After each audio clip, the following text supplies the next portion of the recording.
بتمنى حدا ياخذ من قصتي عبرة يعني لو صغيرة. وقعت من الطابق الخامس لتحت. أنا قبل ما أوقع كان في رفقة سوق ومحل،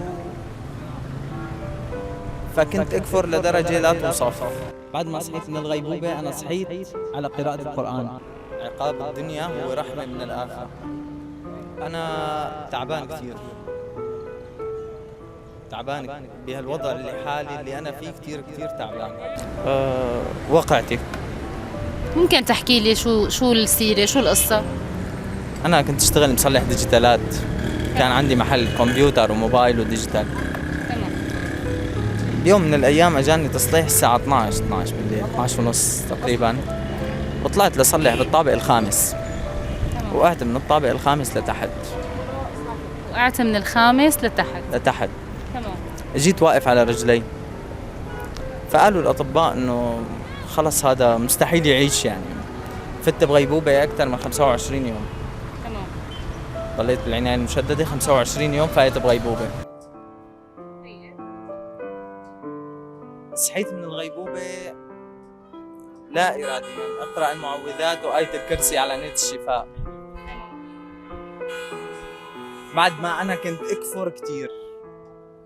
أنا قبل ما أوقع كان في رفقة سوق ومحل فكنت أكفر لدرجة لا توصف. بعد ما صحيت من الغيبوبة أنا صحيت على قراءة القرآن. طبعا هي هون كان شيء حلو بحياتي، غير كتير بحياتي، بس الوضع اللي أنا صرت فيه هو الصعب اللي عم مر فيه أنا. يعني أنت برأيك إنه ممكن تكون قصة الكفر اللي كنت أنت تكفره إنه رب العالمين حب يغفر لك ذنوبك فصارت هي الحادثة؟ طبعا عقاب الله هو رحمة بالدنيا. تمام. عقاب الدنيا هو رحمة من الآخرة. طيب واليوم كيف حياتك؟ كيف صارت حياتك؟ أنا تعبان كتير، تعبان بهالوضع اللي أنا فيه، كتير تعبان، لأنه ما عاد حياتي مثل قبل. طبعا في أمل للعلاج بس أنا ما قدرت أتعالج، مشان هيك ما قدرتك تتعالج؟ أنا ما قدرت أتعالج، لا هلأ صار لي 4 سنين على هالوضع وأنا هيك. أنت ومين عايش؟ أنا وأهلي. أنت بتشتغل اليوم؟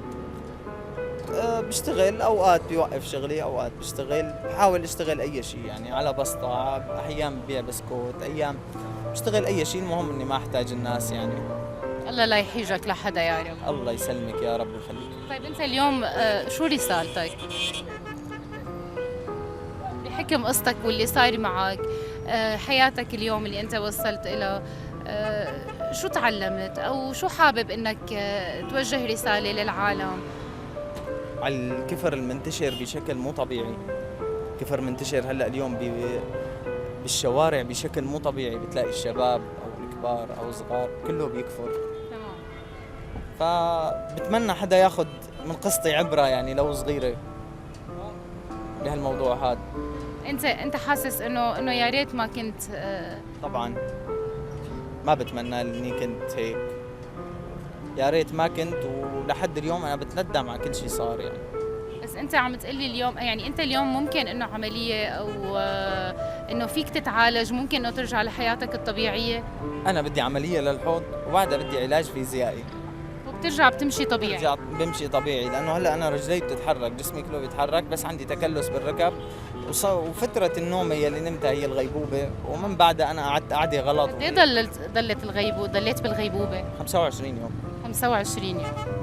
ففترة النوم هي اللي نمتها، وبعدها انا فقت وضليت على نفس الوضعية، فانا دخلت صار عندي تشوه بالحوض. هذا التشوه بده عملية، وعندي تكلس بالركب، بدها علاج فيزيائي وضمور عضلي. هي مسألة وقت، وأنا ما كان عندي قدرة يعني أتعالج، ولحد الآن أنا على هالوضع. طيب اليوم إذا حدا قال لك إنه أنت قادر تطلب طلب بحياتك، شو طلبك؟ أرجع أمشي، ما بدي شيء من الدنيا. إن شاء الله يا رب أهل الخير يسمعوك، وإن شاء الله يا رب نقدر نحن إنه نوصل صوتك ورسالتك، وحدا يقدر يساعدك من أهل الخير. إن شاء الله، الله كريم. عندك أمل؟ طبعا أملي بالله. والنعم بالله.